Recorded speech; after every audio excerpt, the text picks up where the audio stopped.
ముందుగా మన తండ్రి అయిన దేవునికి, ప్రభువైన యేసుక్రీస్తు ద్వారా వేవేల కృతజ్ఞతాస్తుతులు చెల్లిస్తూ, ఈ యొక్క మార్నింగ్ ప్రేయర్ ద్వారా లేఖనమేమి చెప్పుతున్నది అని ఆలోచించి, అనేక మందిని ఆలోచింపచేయడానికి చేరువచ్చినటువంటి మీ అందరికీ కూడా ప్రభువైన యేసుక్రీస్తు నామములో శుభాభివందనములు తెలియజేస్తూ, సహోదరులు శివ గారి ప్రారంభ ప్రార్థన ద్వారా ఈనాటి మార్నింగ్ ప్రేయర్ కార్యక్రమమును మనం ప్రారంభించుకుందాము.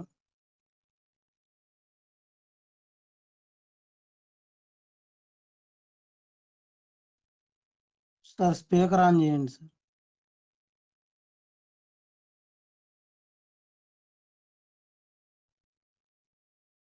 ఓకే, శివ గారు అవైలబుల్గా లేనంటున్నారు. అప్పారమణయ్య మీరు చేయండి. తండ్రి అయిన దేవుడికి కృతజ్ఞతలండి. చేరి వచ్చిన మీ అందరికీ కూడా ఈ ఉదయకాలం మందు యేసుక్రీస్తు ప్రభు నామములో వందనాలు శుభములు తెలియపరుచుకుంటున్నాం. లేఖనము ఏమి చెప్పుచున్నది కార్యక్రమం ప్రార్థన ద్వారా ప్రారంభించుకుందాం. అందరూ తలలో వంచుకుంటే ప్రార్థన. సర్వోన్నతుడవు, మహోన్నతుడవు, మహాగణుడవు, పరిశుద్ధుడు అయిన తండ్రి, మీ ఘనమైన నామమునకు కృతజ్ఞతలు, స్తుతులు, స్తోత్రాలు చెల్లించుకుంటున్నాం. ఉదయకాలమున మమ్మలను ఫోన్ కాంటాక్ట్ ద్వారా సమకూర్చి మీ లేఖనమును చదువుకున్నట్టుకు తండ్రి, మీ నామమును ప్రార్థన చేసుకున్నట్టుకు మీరు మా ఎడల చూపించిన ఈ గొప్ప ప్రేమను బట్టి, దయను బట్టి ప్రత్యేకంగా మీకు కృతజ్ఞతాస్తుతులు చెల్లించుకుంటున్నాం. తండ్రి, చేరి వచ్చిన సేవకులను మీ పిల్లలను దీవించి ఆశీర్వదించమని ప్రార్థిస్తున్నాం. రావలసిన వారిని సకాలంలో నడిపించి మీరే ఘనత పొందమని ప్రార్థన చేయుచున్నాం. ఈ సమయంలో పాటలు పాడిన వారికి, వాక్యాన్ని చదివి బోధించిన వారికి సంపూర్ణమైన మంచి జ్ఞానం వివేకములను అనుగ్రహించి మీరే ఘనత మహిమ పొందమని, ఆది నుంచి అంతం వరకు క్రమముగా మర్యాదగా మీ నామమును మహిమ కలుగునట్టు సహాయం చేయమని యేసుక్రీస్తు ప్రభు నామమున ప్రార్థించి అది వేడుకుంటున్నాం తండ్రి.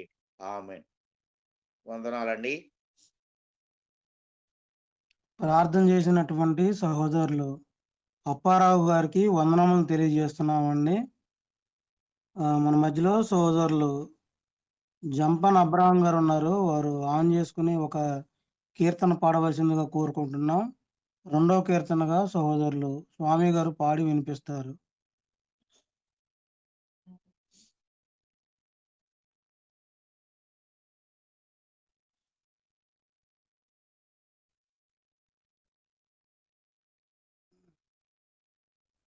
అప్పారావు అన్నయ్య, మొదటి కీర్తన మీరు పాడండి. రెండవ కీర్తన స్వామి గారు పాడి వినిపిస్తారు. అందరికి వందనాలండి. రండి రండి వినిపించుదాము అనే పాట పాడుకుందాం. రండి రండి వినిపించుదాము ప్రభు యేసు ప్రేమ గీతం. రండి రండి సాగించుదాము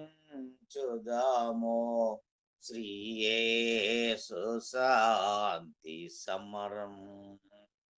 శ్రీ యేసు శాంతి సమరం. శ్రీ యేసు మనకు యజమానుడు, ఆయన శాంతి కరుడు.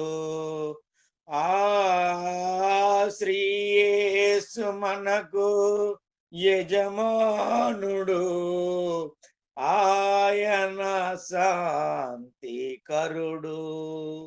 స్తోత్రార్హుడు, స్తుతి పాత్రుడు, మనుజాలికే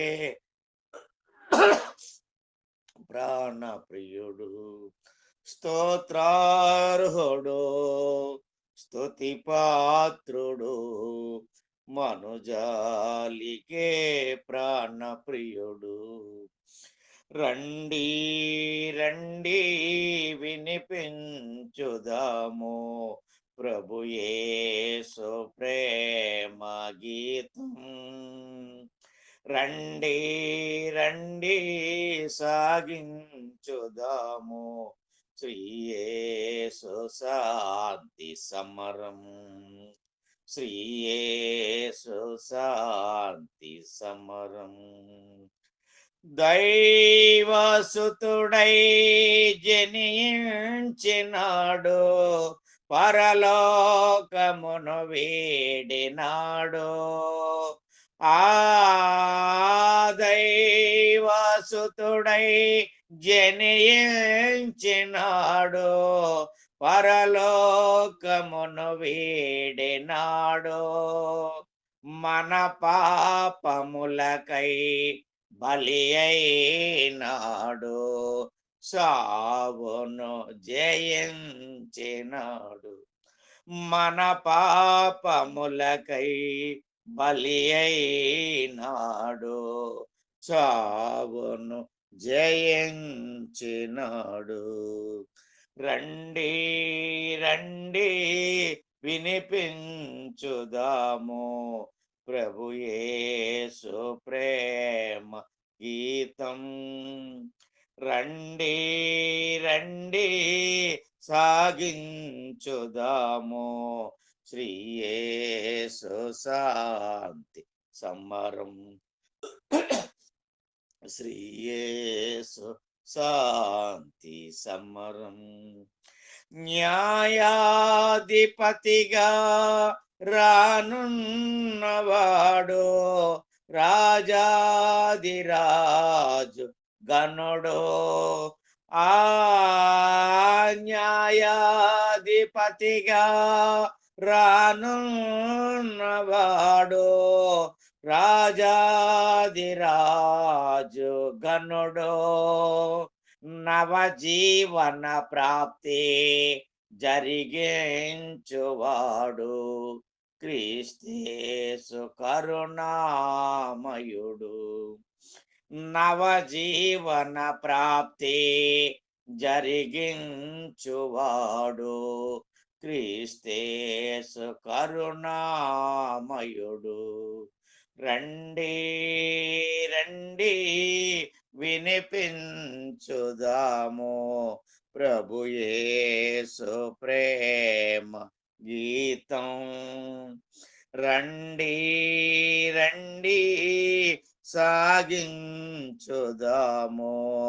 శ్రీయేసు శాంతి సమరం. శ్రీయేసు శాంతి సమరం. అపవాది క్రియలో లయపర్చువాడు, అపురూప దైవ సుతుడు. అపవాది క్రియలో లయపర్చువాడు, అపురూప దైవ సుతుడు. ఆశ్చర్యకరుడు, అసమానరేడు, అసలైన సంగవరుడు. ఆశ్చర్యకరుడు, అసమానరేడు, అసలైన సంగవరుడు. రండి రండి వినిపించుదాము ప్రభు యేసు ప్రేమ గీతం. రండి రండి సాగించుదాము శ్రీయేసు శాంతి సమరం. శ్రీయేసు శాంతి సమరం. అందరికి వందనాలండి. స్వామి గారు, ఒక నిమిషం. సోదరులు లాలయ్య గారు ఉన్నారు మధ్యలో. లాలయ్య గారు ఒక కీర్తన పాడవలసిందిగా కోరుకుంటున్నాను. Okay okay okay. హలో, వినిపిస్తుందా నాన్న? వినిపిస్తుందండి. ప్రభు అయిన యేసు క్రీస్తు నామములో సహోదరులందరికీ కూడా వందనాలు. రవిబాబుకు వందనాలు తెలియజేస్తూ ఉన్నాను. పాట పాడుకుందాం. నా ప్రాణమా యెహోవాని సన్నుతించుమా,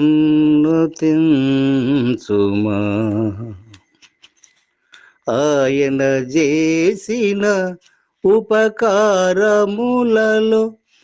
దేనిని మరువకుమా, దేనిని మరువకుమా. నా ప్రాణమా యెహోవాను సన్నుతించుమా, ఆయన చేసిన ఉపకారములలో, ఆయన చేసిన ఉపకారములలో దేనిని మరువకుమా.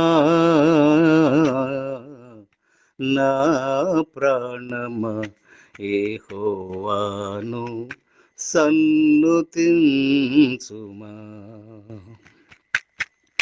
సంకటములన్నింటిని సవరించి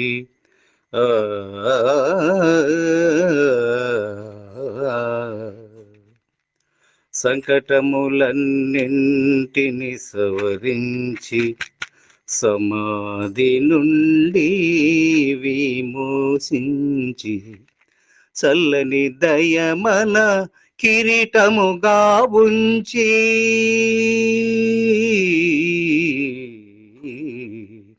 ఆ ఆ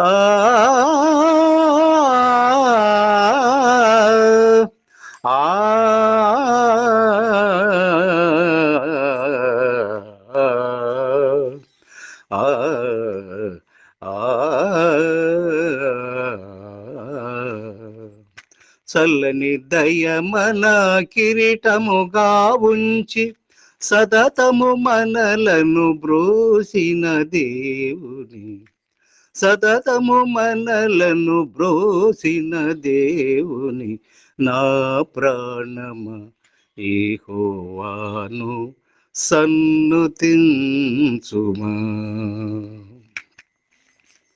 పాపములన్నీ క్షమించువాడు,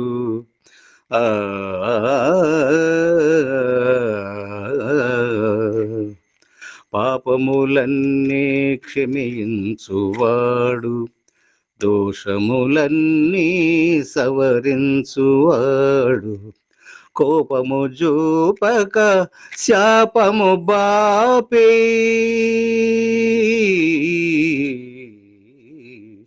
ఆ ఆ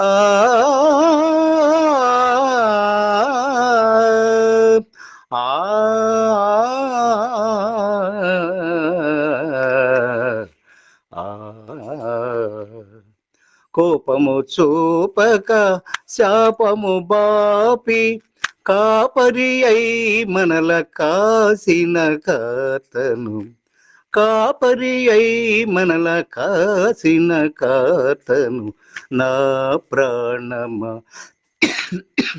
యెహోవాను సన్నుతించుమా, నిత్యము తానై ప్రేమించువాడు,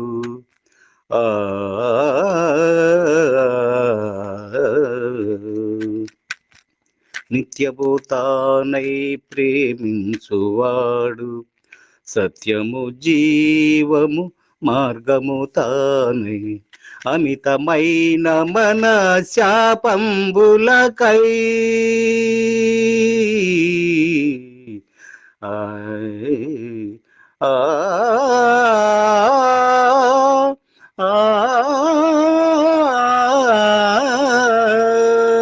అమితమైన మన శాపంబులకై అసువులర్పించిన ఆ దేవసుతుని, అసువులర్పించిన ఆ దేవసుతునికి, నా ప్రాణమా యెహోవాను సన్నుతించుమా, ఆయన చేసిన ఉపకారములలో, ఆయన చేసిన ఉపకారములలో దేనిని మరువకుమా. నా ప్రాణమ యెహోవాను సన్నుతించుమా. ఆ ఆ ఆ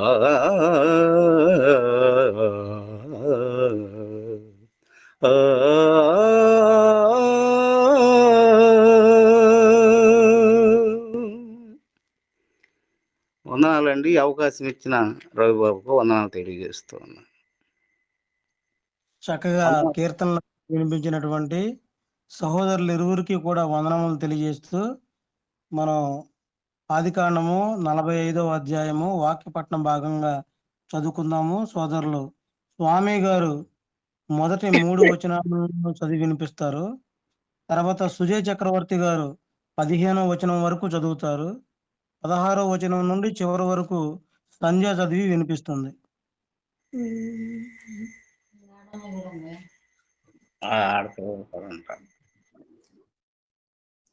తమ్ముడు చదువుతున్నాను. చదవనానే.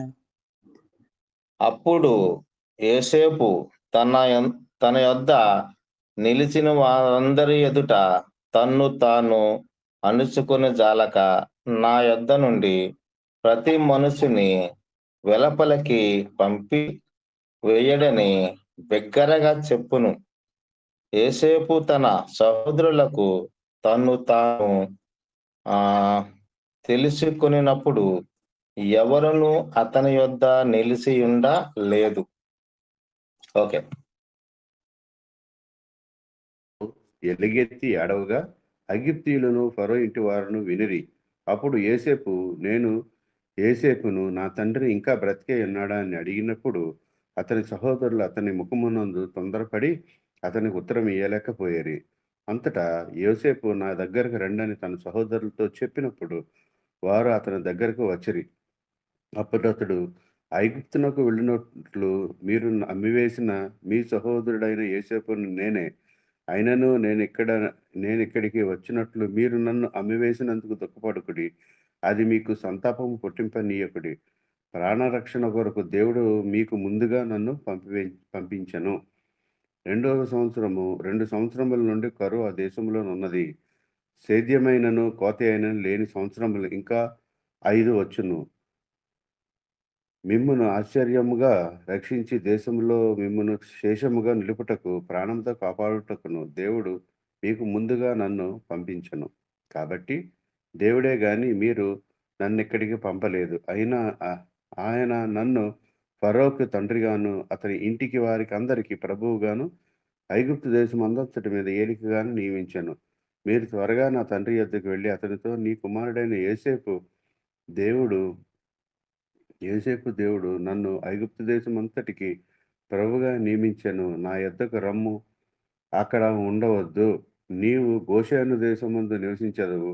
అప్పుడు నీవును నీ పిల్లలను నీ పిల్లల పిల్లలను నీ గొర్రెల మందను నీ పశువులను నీకును కలిగినది యావత్తు నాకు సమీపముగా నుండును.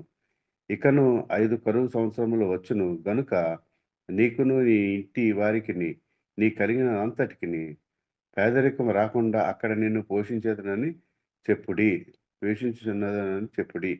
ఇదిగో మీతో మాట్లాడుతున్నది నా నోరే అని మీ కన్నులు నా తమ్ముడైన బెన్యామీను కన్నులను చూచుచున్నవి. ఐగుప్తులో నాకు కలిగిన సమస్త ఘనతను మీరు చూచున్నది యావత్తు నా తండ్రికి తెలియజేసి త్వరగా నా తండ్రిని ఇక్కడికి తీసుకొని రండని తన సహోదరులతో చెప్పి తన తమ్ముడైన బెన్యామీను మెడ మీద పడి ఏడ్చాను. బెన్యామీను అతని మెడ మీద పడి ఏడ్చాను. అతడు తన సహోదరులందరినీ ముద్దు పెట్టుకుని వారి మీద పడి ఏడ్చాను. తరువాత అతని సహోదరులు అతనితో మాట్లాడిరి. యోసేపు యొక్క సహోదరులు వచ్చిన వర్తమానము ఫరో ఇంటిలో వినబడెను. అది ఫరోకును అతని సేవకులకును ఇష్టముగా నుండెను. అప్పుడు ఫరో యోసేపుతో ఇట్లనెను, నీవు నీ సహోదరులను చూచి మీరిలాగు చేయుడి.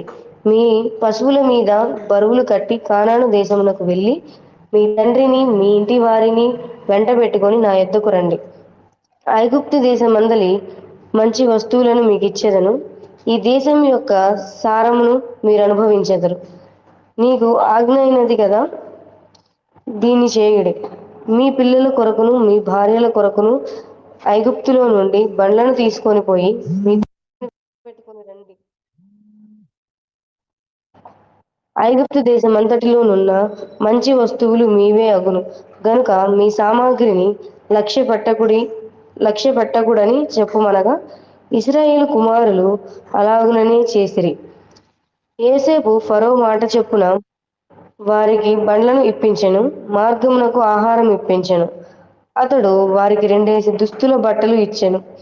బెన్యామీనుకు 300 తులములు వెండియును 5 దుస్తుల బట్టలను ఇచ్చెను. అతడు తన తండ్రి నిమిత్తము ఐగుప్తులోనున్న మంచి వస్తువులను మోయుచున్న 10 గాడిదలను, మార్గమునకు తన తండ్రి నిమిత్తము ఆహారమును ఇతర ధాన్యమును తినుబండారములను మోయుచున్న 10 ఆడుగాడిదలను పంపెను. అప్పుడతడు తన సహోదరులను సాగనంపి వారు బయలుదేరుచుండగా మార్గమందు కలహపడకూడని వారితో చెప్పెను. వారు ఐగుప్తు నుండి బయలుదేరి కానాను దేశమునకు తన తండ్రి అయిన యాకోబునొద్దకు వచ్చి యోసేపు ఇంకా బ్రతికియుండి ఐగుప్తు దేశం అంతటిని ఏలుచున్నాడని అతనికి తెలియజేసిరి. అయితే అతడు వారి మాట నమ్మలేదు గనుక అతడు నిశ్చేష్టుడాయెను. అప్పుడు వారు యోసేపు తమతో చెప్పిన మాటలన్నిటినీ అతనితో చెప్పిరి. అతడు తన్ను ఎక్కించుకొని పోవుటకు యోసేపు పంపిన బండ్లను చూచినప్పుడు వారి తండ్రి అయిన యాకోబు ప్రాణము తెప్పరిల్లెను. అప్పుడు ఇశ్రాయేలు, ఇంతే చాలును, నా కుమారుడైన యోసేపు ఇంకా బ్రతికియున్నాడు. నేను చావక మునుపు వెళ్ళి అతన్ని చూచెదనని చెప్పెను. ఇప్పటి వరకు 45వ అధ్యాయమును చదివి వినిపించినటువంటి సహోదరులందరికీ వందనములు తెలియజేస్తూ, సహోదరులు అనిల్ గారు ఈ యొక్క అధ్యాయమును వివరించవలసిందిగా ప్రేమతో ఆహ్వానిస్తున్నాను.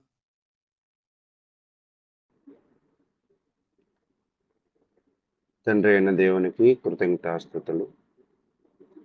అదే విధముగా ఈ గ్రూప్లో ఉన్న ప్రతి ఒక్కరికి కూడా మన ప్రభువును రక్షకుడినైనా యేసుక్రీస్తున్నామా మన వందనాలు తెలియజేస్తూ ఉన్నాను. సమయము 5:23 అయింది. 10 నిమిషాలు దేవుని వాక్యాన్ని ధ్యానిద్దాం. అయితే ప్రియులారా, నిన్నటి రోజున యోసేపు తన అన్నదమ్ముల మీద ప్రేమను వెల్లడిస్తూ వారి ప్రవర్తన విధానాలు ఎలాగ ఉన్నాయనేది కూడా పరిశీలన చేసి తర్వాత పరిస్థితులు గతంలో ఎలా ఉండేవి, ప్రస్తుతం ఎలా మారాయో మనకు అర్థమైంది. కాబట్టి నిన్నటి రోజున అధ్యయనంలో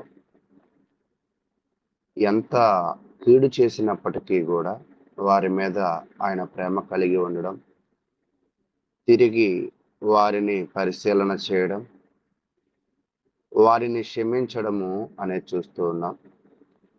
అయితే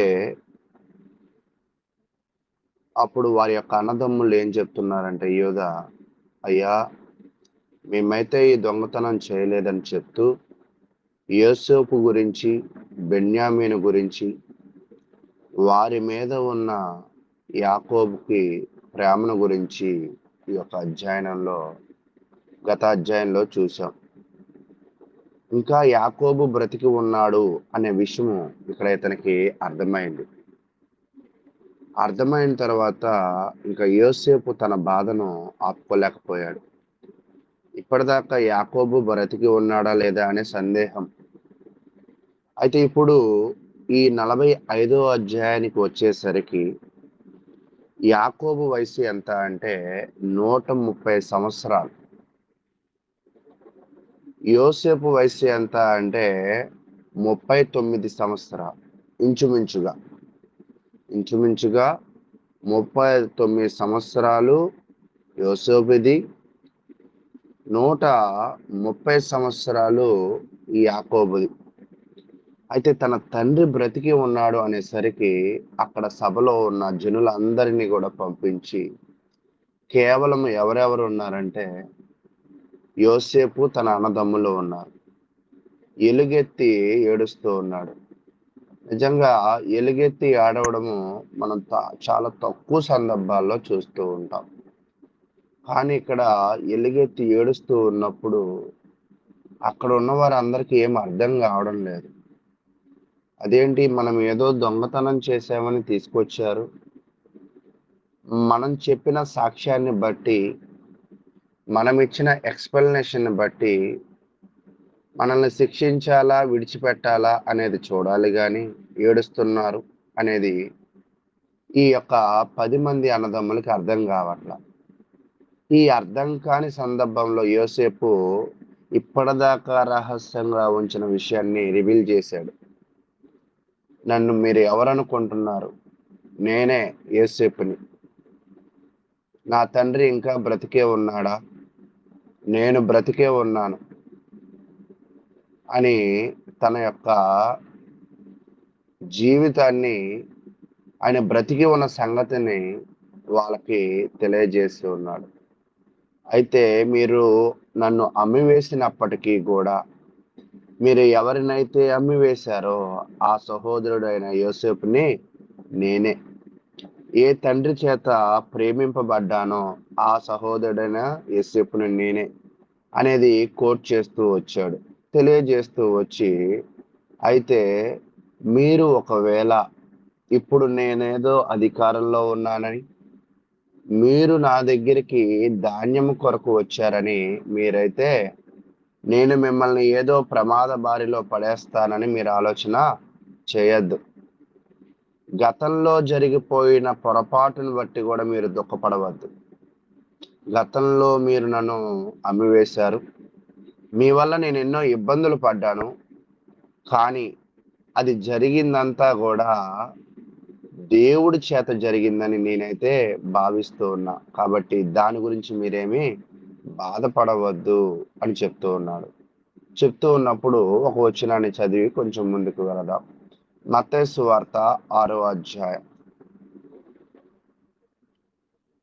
మత్తయి సువార్త 6వ అధ్యాయము 14వ వచనాన్ని మనం చదువుకుందాం. 14.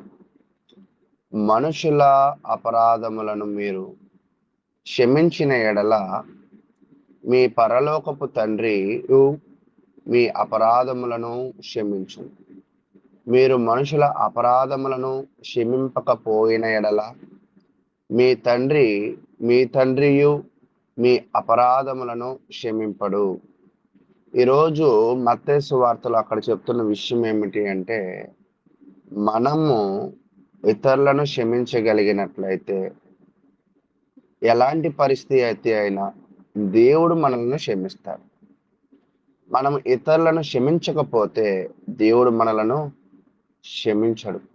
అయితే ప్రియులారా, ఇక్కడ యోసేపు ఏం చెప్తున్నాడంటే, ఏడుస్తూ తన్ను తాను పరిచయం చేసుకుంటూ, ఈరోజు గుంటలో పడేసిన యోసేపుని, ఉద్యానీయులకు అమ్మేసిన యోసేపుని, మీరు ఎంతగానో పగపట్టిన యోసేపుని, అది నేనే. అయితే మీరు చేసిన పొరపాటును బట్టి మీరు బాధపడవద్దు. బాధపడకుండా చూడండి, 5వ వచనము ఫుల్ స్టాప్ 3వ పేరా చదువుతా. ప్రాణ రక్షణ కొరకు దేవుడు మీకు ముందుగా నన్ను పంపించెను. అంటే మీరు నా మీద పగ పెట్టుకోవడము, మీరు నన్ను కొట్టడము, మీరు నన్ను అమ్మడము సమస్తము కూడా దేవుడే జరిగించాడు. దేనికి జరిగించాడంటే, మన వంశములు నాశనము కాకుండా, మన జాతి నాశనం కాకుండా, మన ప్రాణాలను కాపాడడానికి ఆయనే మనలను పంపించాడు. అయితే యోసేపు ఐగుప్తు వచ్చి ఇప్పటికి ఎంతకాలము అయిందంటే, ఇంచుమించుగా 22 సంవత్సరాలు అయింది. 17 సంవత్సరాలు అప్పుడు వచ్చాడు. 11 సంవత్సరాల దాకా పోతీఫర్ దగ్గర ఉన్నాడు. 2 సంవత్సరాలు జైల్లో ఉన్నాడు.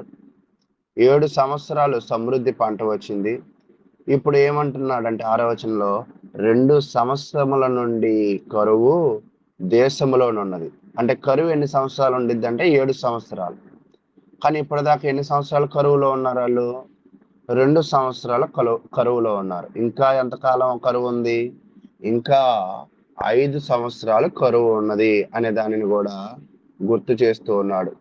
కాబట్టి ప్రియులారా, అక్కడ ఆయన ఏం తెలియజేస్తున్నాడంటే ఇక్కడున్న ఇతనిలో ఉన్న ఒక మంచి లక్షణాన్ని మనం చూడాలి. ఏంటి మంచి లక్షణము అంటే, ఇతను తన సహోదరుల ఎడల ప్రేమ కలిగి ఉన్నాడు, మొదటిది. రెండవది, ఆయన క్షమాపణ గుణం కలిగిన వ్యక్తి, రెండవది. మూడవది, కృపా శాంతిని స్థిరపరచాలనుకుంటున్నాడు గాని అతను ఉద్రేకపూరితంగా గాని వారిని కొట్టాలనే గాని వారిని నాశనం చేయాలనే గాని అటువంటి భావోద్వేగాలను ఆయన కలిగి లేడు. అంటే ప్రేమ ఉంది, క్షమాపణ ఉంది, కృపా శాంతులను స్థిరపరచాలనే మనసు ఉంది. ఈ గుణాలు ఎలా వచ్చాయి? మనం కూడా ఏమనుకుంటామంటే నాలో చాలా భక్తి ఉంది అని అంటాం, కానీ ఎవరిని ప్రేమించాం. మనలో చాలా భక్తి ఉందంటాం, ఎవరిని క్షమించాం. మనలో చాలా భక్తి ఉందంటాం, కృపా శాంతులను స్థిరపరచాలనే మనసు మనలో ఉండదు. కానీ ఇక్కడ మనం పరిశీలన చేస్తున్నప్పుడు యోసేపులో ఈ గుణగణాలన్నీ కూడా ఉన్నాయి. అసలు ఈ గుణగణాలు ఎలా వచ్చాయి యోసేపుకి అంటే, అతడు తన యొక్క జీవితంలో 8వ వచనంలో కొంచెం బాగా అర్థమవుతుంది. 7వ వచనం నుంచి, ప్రాణముతో కాపాడుటకును దేవుడు మీకు ముందుగా నన్ను పంపించును, కాబట్టి దేవుడే గాని మరి నన్ను ఇక్కడికి పంపలేదు. అంటే ఇక్కడ అతను క్షమాపణ గుణము, ప్రేమ గుణము, కృపాశాంతులను స్థిరపరచాలనే గుణం ఇతనికి ఎలా వచ్చింది అంటే, ఆయన దేవుని మీద ఆధారపడిన వ్యక్తి. ఈరోజు మనం ఎప్పుడైతే దేవుని మీద ఆధారపడతామో ఖచ్చితంగా మనకి కూడా ఆ గుణగణాలు ఉంటాయి.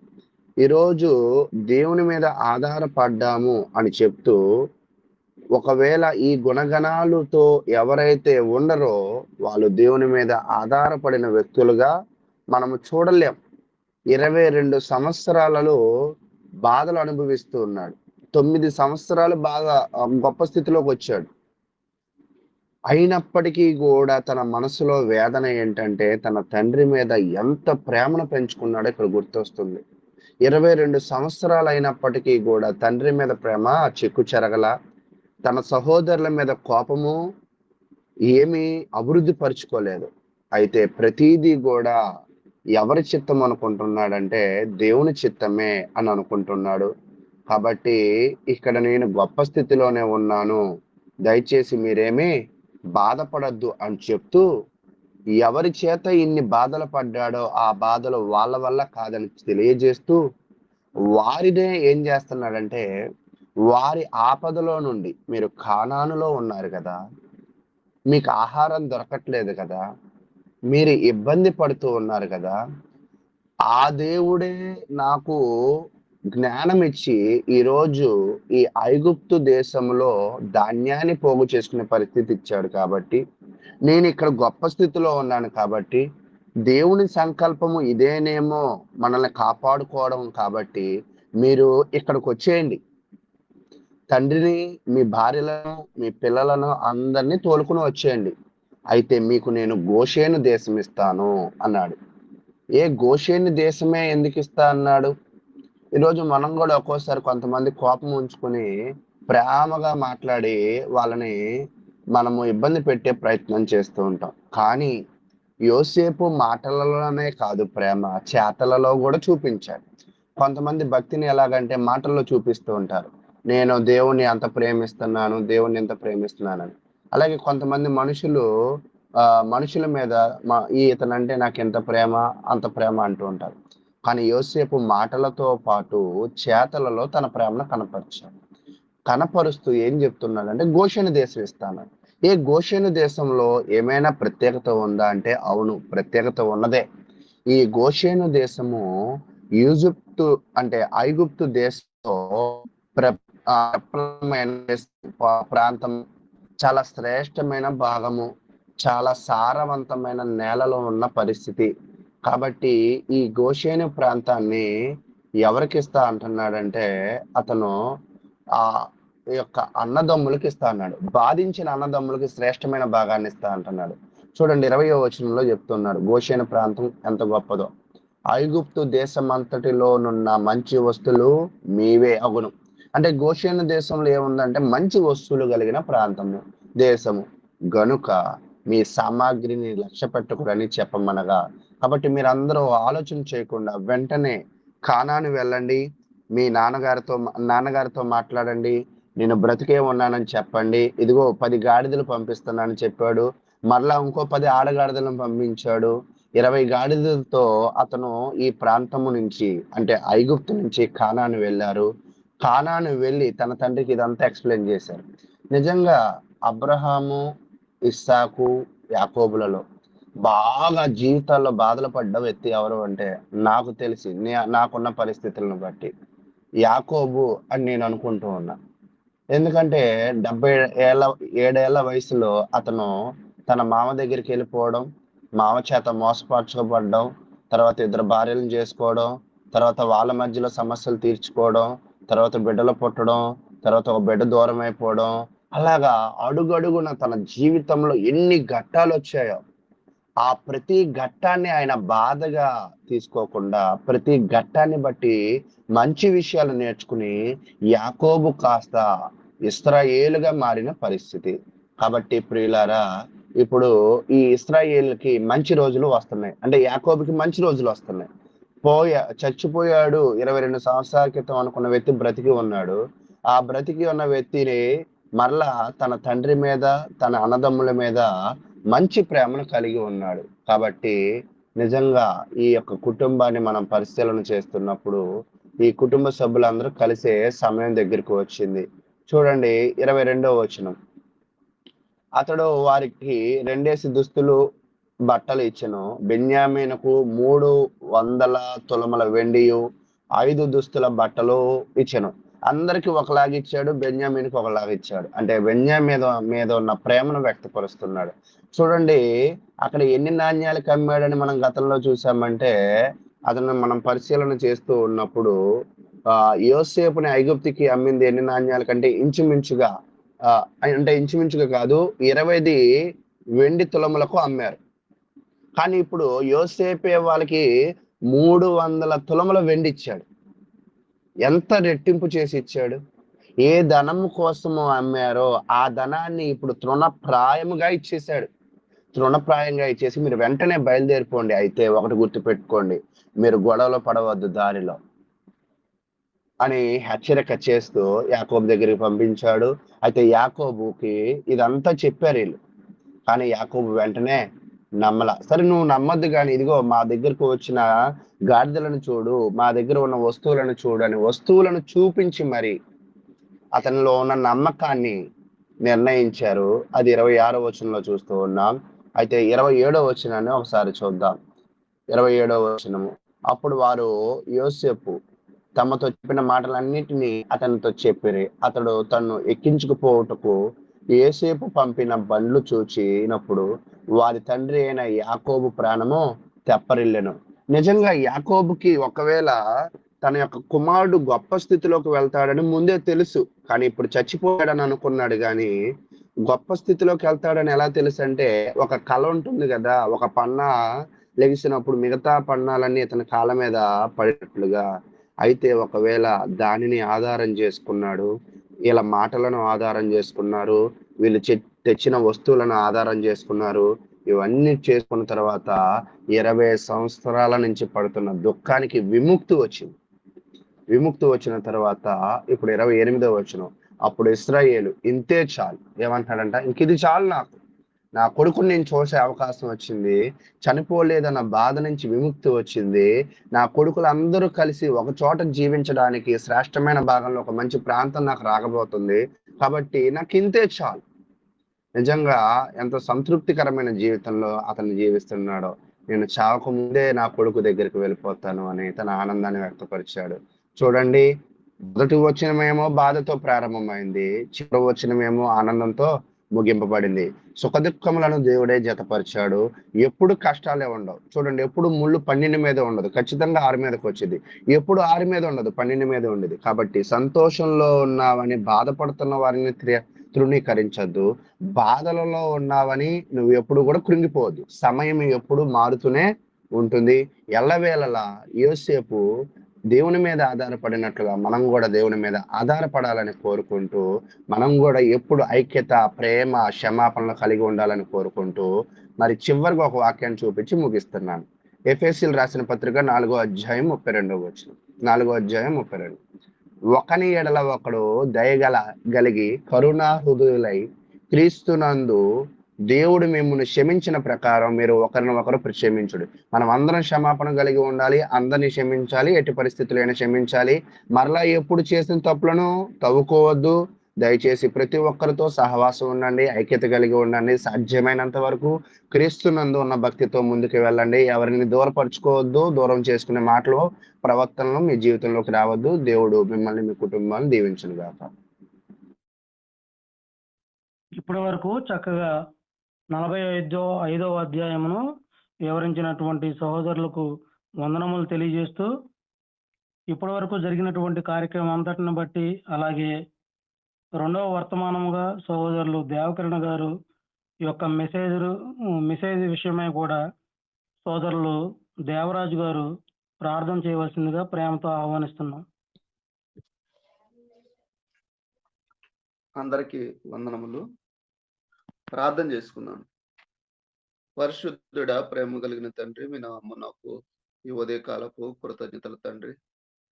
మరలా తండ్రి, మరి ఈ ఉదయకాలంలో తండ్రి మీ సన్నిధిలో కనిపించి మీ వాక్యాన్ని నేర్చుకోవడానికి మీరు ఇచ్చినటువంటి మాకు మంచి అవకాశాన్ని బట్టి కృతజ్ఞతలు తండ్రి. ఇదిగో తండ్రి, మరి ప్రార్థన చేసుకుని ప్రారంభించిన కార్యక్రమంలో మీరే తోడుగుండి నడిపిస్తున్న విధాన్ని బట్టి కృతజ్ఞతలు. ఇదిగో తండ్రి, మరి సహోదరులు అనిలు వాక్య పరిచర్య విషయంలో మీ సహాయం దయచేశారు, కృతజ్ఞతలు. విన్న వాక్యాలు తండ్రి మా అందరి హృదయాల్లో ఫలింప చేయమని ప్రార్థన చేస్తున్నాం తండ్రి.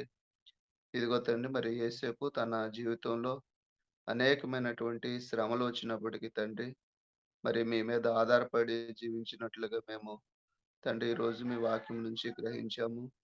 అలాగే తండ్రి, మేము కూడా తండ్రి మరి ఎన్ని శ్రమలు వచ్చినప్పటికీ మీ మీద ఆధారపడి జీవించడానికి మాకు నేర్పించమని ప్రార్థన చేస్తున్నాం తండ్రి. అలాగే తండ్రి, మరి యేసేపులో తన జీవితంలో తాను తండ్రి మరి మీ గుణగణాలను తండ్రి కలిగి ఉన్నట్లుగా మేము చూసాము. ప్రేమించేటువంటి గుణము, క్షమించేటువంటి గుణము, అలాగే తండ్రి మరి శాంతి సమాధానాలను తండ్రి ఏర్పరిచేటువంటి గుణము, ఇవన్నీ కూడా తండ్రి మేము కూడా అలవర్చుకొని తండ్రి మీ చేత దీవించబడడానికి మాకు సహాయం చేయగలని ప్రార్థన చేస్తున్నాం. అలాగే తండ్రి, మరి ఈ కార్యక్రమాన్ని నిర్వహిస్తున్నటువంటి సహోదరుని జ్ఞాపం చేసుకోండి, దీవించండి. అలాగే తండ్రి, మరి ఈ కార్యక్రమంలో పాల్గొంటున్నటువంటి వారందరిని బట్టి కూడా ప్రార్థన చేస్తున్నాం. అలాగే తండ్రి, మరి యొక్క సేవకులు తండ్రి మీ వాక్యాన్ని తండ్రి అందించబోతుండగా వారికి కూడా కావలసినటువంటి సహాయాన్ని దయచేయమని ప్రార్థన చేస్తున్నాం. ఈ కార్యక్రమం అంతట్లో మీరే తోడుగుని నడిపించండి. తద్వారా మీరే మహిమ, ఘనత, ప్రభావాలు కలిగించుకోగలండి. యేసుక్రీస్తు వారి నామాలు ఈ మనలో అడిగి వేడుకొనుచున్నాము మా పరలోకపు తండ్రి, ఆమెన్. ప్రార్థన చేసినటువంటి సహోదరులు దేవరాజు గారికి వందనాలండి. దేవకరణ గారు మీకు ఇవ్వబడినటువంటి సమయం అంతటిని కూడా సంపూర్ణంగా వినియోగించుకోవాలని ప్రేమతో ఆహ్వానిస్తున్నాం. ఈ ఉదయకాల సమయంలో మహోన్నతుడైన దేవునికి నా కృతజ్ఞతాస్తుతులు చెల్లిస్తున్నాను. అలాగే దేవుని వాక్యమును వినుటకు సిద్ధంగా ఉన్న ప్రతి ఒక్కరికి నా హృదయపూర్వక వందనములు తెలియజేయచ్చు ఉన్నాను. ప్రియమైన వారులారా, గడిచిన దినములలో మనము దేవుని యొక్క గుణలక్షణములను గురించి మనము ధ్యానిస్తూ ఉన్నాము. అందులో 6 గుణలక్షణములను గురించి మనము ధ్యానించటం జరిగింది. ఒకటి, దేవుడు సర్వశక్తిమంతుడు, అలాగే దేవుడు సర్వజ్ఞుడు, దేవుడు సర్వజ్ఞాని, దేవుడు సర్వవ్యాప్తి, దేవుడు నిత్యుడు. దేవుడు మార్పు లేనివాడు అనే విషయాలను గురించి మనం ధ్యానించడం జరిగింది. ఈరోజు మనము 7వదిగా దేవుని యొక్క గుణలక్షణములో చాలా గొప్పదై ఉన్న దేవుని యొక్క ప్రేమ, లేక దేవుడు ప్రేమ అయి ఉన్నాడు అనే గొప్ప స్వభావ లక్షణాన్ని మనము ధ్యానించబోతున్నాం. దేవుని యొక్క ప్రేమను గురించి మనము గమనించినట్లయితే, దేవుని యొక్క ప్రేమ బైబిల్ గ్రంథంలో చాలా వివరంగాను విస్తారముగాను వివరించబడినది. కనుక ఆ గొప్ప స్వభావ లక్షణాన్ని దేవుని యొక్క వాక్యము నుండి మనము ఈరోజు ధ్యానిద్దాం. దేవుడిని పిల్లలుగా మనము కూడా కలిగి ఉండాలని ఆజ్ఞాపించబడిన గొప్ప లక్షణం ప్రేమ. దేవుడు మానవాళిని అపారంగా ప్రేమించారు. ఆయన ప్రేమించిన విధానాన్ని కొన్ని ఉదాహరణలుగా బైబిల్ గ్రంథం నుండి మనము చదువుకున్నట్లయితే ఆయన అనేక ఉదాహరణలు తెలియచేశాడు. మొదటి యోహాను పత్రిక ప్రేమను గూర్చి చర్చించిన ఒక గొప్ప పత్రికగా మనం మొదటి యోహాను పత్రికను గమనించగలం. 4వ అధ్యాయము 8వ వచనం నుండి మనము చదువుకుందాం. దేవుడు ప్రేమాస్వరూపి, ప్రేమ లేనివాడు దేవుని ఎరుగడు. మనము ఆయన ద్వారా జీవించినట్లు దేవుడు తన అద్వితీయ కుమారుని లోకములోనికి పంపెను. దీని వలన దేవుడు మన యందుంచిన ప్రేమ ప్రత్యక్షపరచబడెను. మనము దేవుని ప్రేమించితమని కాదు, తానే మనలను ప్రేమించి మన పాపములకు ప్రాయశ్చిత్తమైనటకు తన కుమారుని పంపెను. ఇందులో ప్రేమ ఉన్నది. ప్రియులారా, దేవుడు మనలను ఇలాగూ ప్రేమింపగా మనమొకరినొకడు ప్రేమింపబద్ధులమై ఉన్నాము. ఏ మానవుడును దేవుని ఎప్పుడునూ చూచి ఉండలేదు. మనమొకరినొకడు ప్రేమించిన ఎడల దేవుడు మనయందు నిలిచి ఉండును, ఆయన ప్రేమ మనయందు సంపూర్ణమగును. దీని వలన మనము ఆయన యందు నిలిచి ఉన్నామనియు ఆయన మన యందున్నాడనియు తెలుసుకొనుచున్నాము.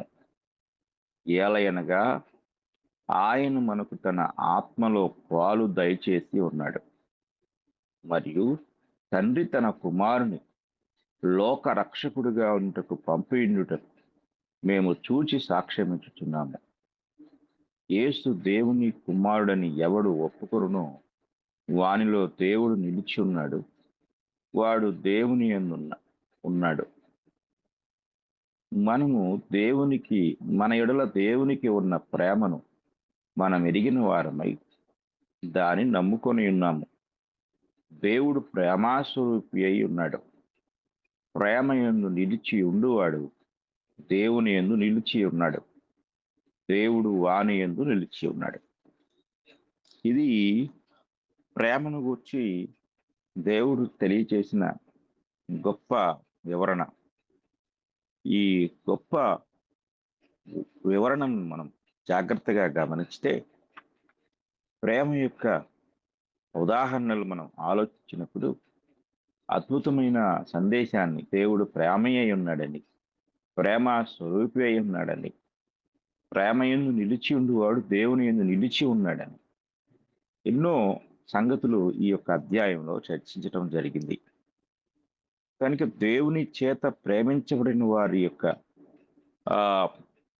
ఉదాహరణలు, అంటే ప్రేమను గురించి ఇక్కడ యోహాను గారు చాలా చక్కగా వివరించారు.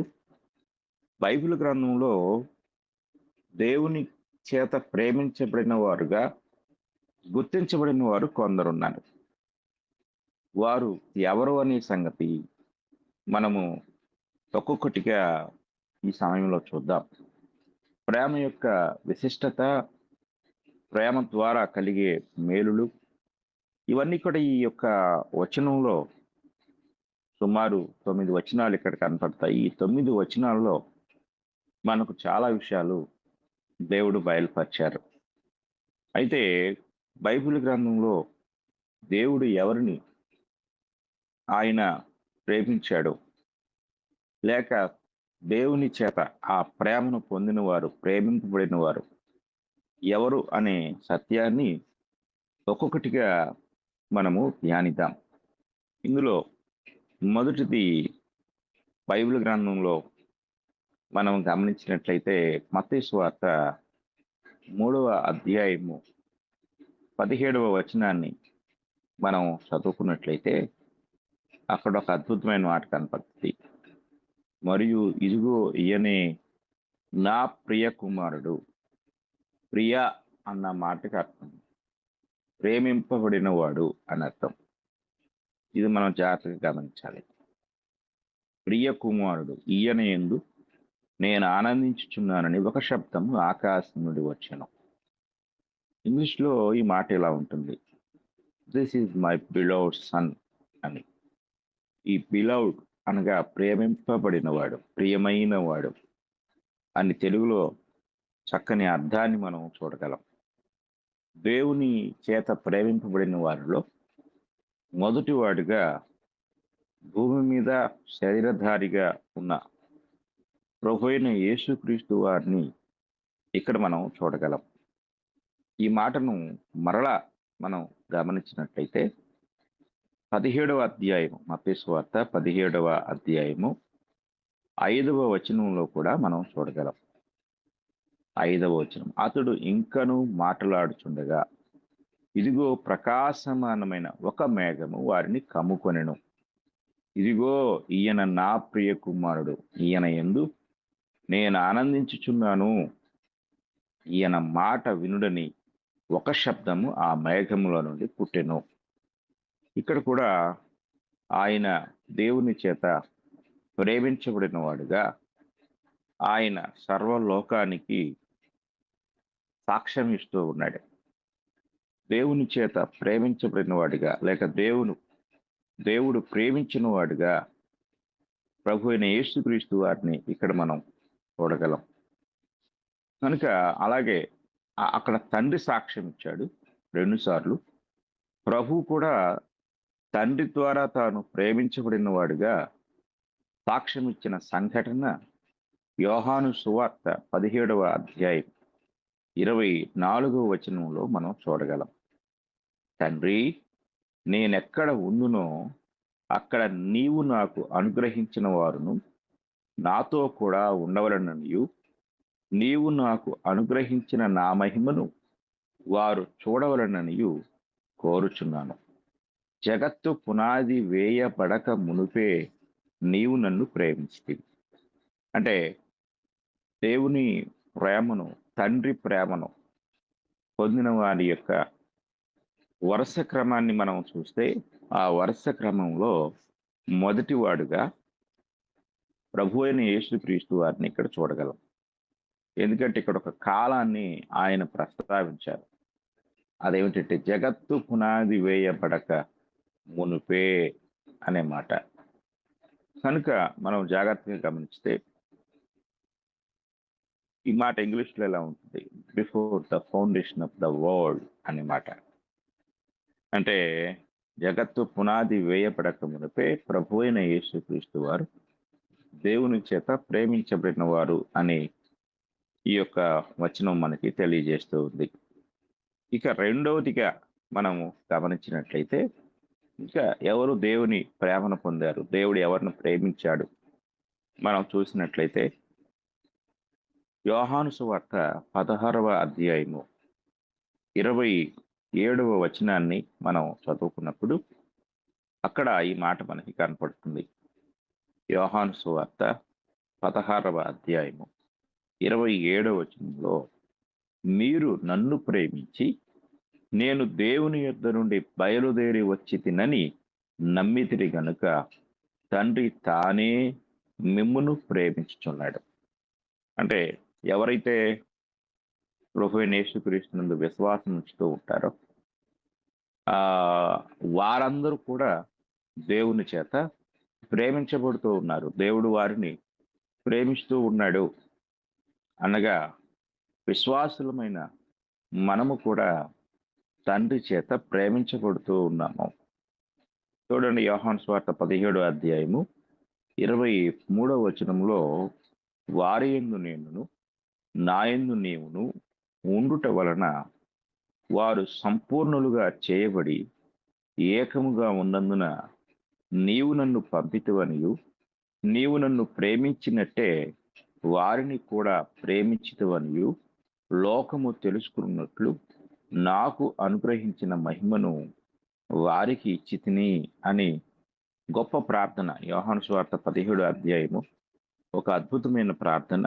ఆ ప్రార్థనలో ఈ సంగతులు ప్రభువారు తెలియజేస్తూ ఉన్నారు. కనుక ప్రభు అయిన యేసునందు విశ్వాసం ఉంచిన విశ్వాసులు కూడా దేవుని చేత ప్రేమించబడిన వారు అనేది ఇక్కడ మనం చూడగలం. అలాగే మూడవ విషయాన్ని మనం గమనించినట్లయితే, దేవుడు పాత నిబంధనలో ఆయన ప్రజలైన ఇశ్రాయేలీలను కూడా ప్రేమించినట్లుగా మనము చూడగలం. ఇర్మియా గ్రంథము మనము చదువుకుందాం. 31వ అధ్యాయము 3వ వచనాన్ని మనం చదువుకుందాం. చాలా కాలం క్రిందట యెహోవా నాకు ప్రత్యక్షమై ఇట్లనెను, శాశ్వతమైన ప్రేమతో నేను నిన్ను ప్రేమించుచున్నాను గనుక విడువక నీ యెడల కృప చూపుచున్నాను అన్నాడు. అంటే ఆయన తన యందు విశ్వాసం ఉంచిన వారిని ప్రేమిస్తున్నాడు. అలాగే తను పాత నిబంధన కాలంలో ఏర్పరచుకున్న పిలుచుకున్న తన స్వాస్థ్యముగా చెప్పుకున్న ఆయన ప్రజలైన ఇశ్రాయేలును కూడా ఆయన ప్రేమించారు. ఇశ్రాయేలు ప్రజలు కూడా దేవుని చేత ప్రేమింపబడిన వారి యొక్క వరుస క్రమంలో ఉన్నారు.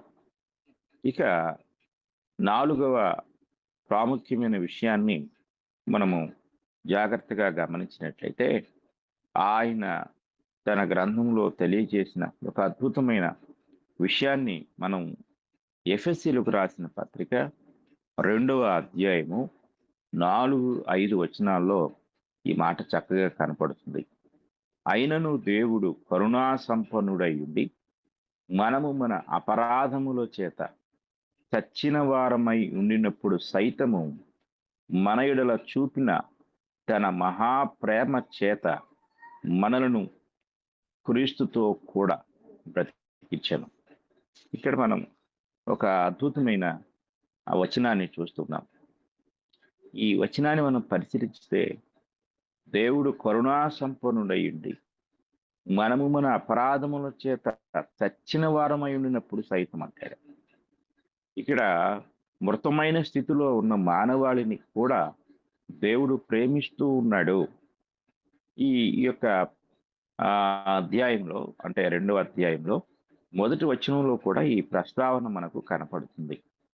మీ అపరాధముల చేతను పాపముల చేతను మీరు చచ్చిన వారై ఉండగా ఆయన మిమ్మును క్రీస్తుతో కూడా బ్రతికించెను. ఎలా బ్రతికించారు అనే సత్యాన్ని మనం గమనించితే, తన మహాప్రేమ చేత మనలను క్రీస్తుతో కూడా బ్రతికించెను అని 4వ వచనం చివరి లైన్ తెలియజేస్తుంది.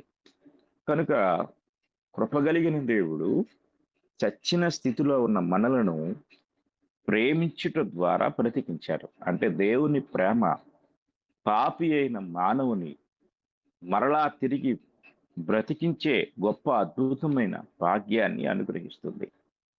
కనుక దేవుని యొక్క ప్రేమను మనం గమనించితే, అది ఈ లోకంలో మరి తన ప్రియకుమారుడైన యేసుక్రీస్తు వారిని దేవుడు ప్రేమించినట్లుగాను, ఆయన యందు విశ్వాసం ఉంచిన వారిని కూడా ఆయన ప్రేమించినట్లుగాను, అలాగే బైబిల్ గ్రంథంలో ఆయన ప్రజలని విశేషంగా గుర్తించబడిన ప్రజలైన ఇశ్రాయేలును శాశ్వతమైన ప్రేమతో ఆయన ప్రేమించినట్లుగా, అందుకే మాటి మాటికి వారు తప్పిపోతూ ఉన్న దేవుడు విడవకుండా వారిని ప్రేమించినట్లుగా మనము వారి చరిత్రలో చూస్తున్నాం.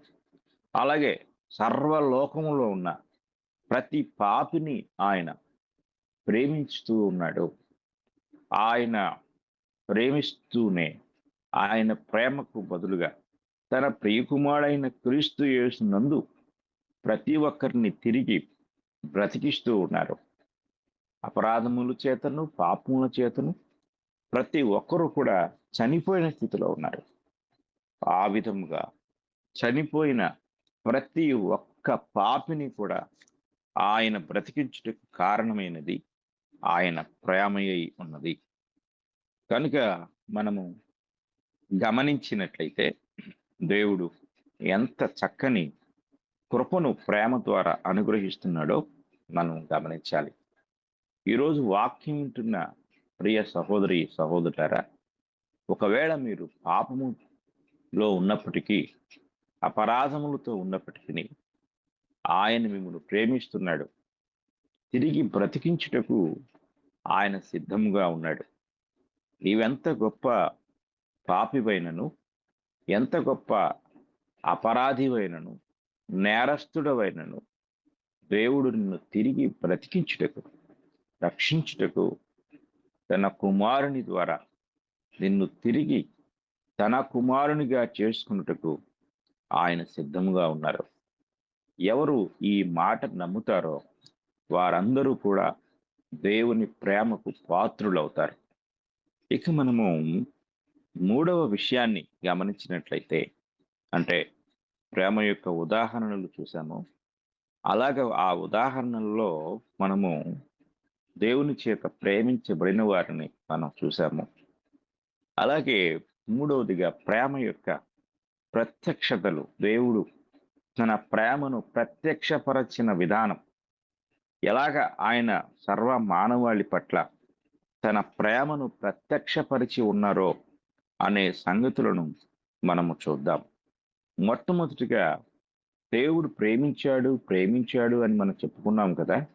ఎలా ప్రేమించారు? ఆయన తన ప్రేమను మన పట్ల ఏ విధంగా ఆయన వ్యక్తపరిచి ఉన్నారు అనే సంగతిని గమనిస్తే, పాపి అయిన మానవుని కొరకు తన ప్రియ కుమారుని వరముగా లేక బహుమానముగా అనుగ్రహించుట యందు ఆయన తన ప్రేమను ప్రత్యక్షపరిచారు.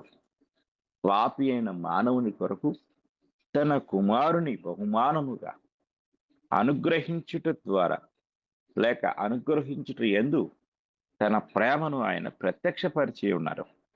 మొదటి యోహాను పత్రిక 4వ అధ్యాయాన్ని మనం చదువుకున్నట్లయితే, ఆ 4వ అధ్యాయం 9వ వచనంలో ఈ మాట మనం కనపడుతుంది.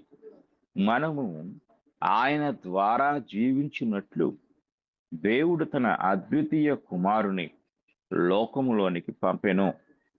దీని వలన దేవుడు మన యందుంచిన ప్రేమ ప్రత్యక్షపరచబడెను.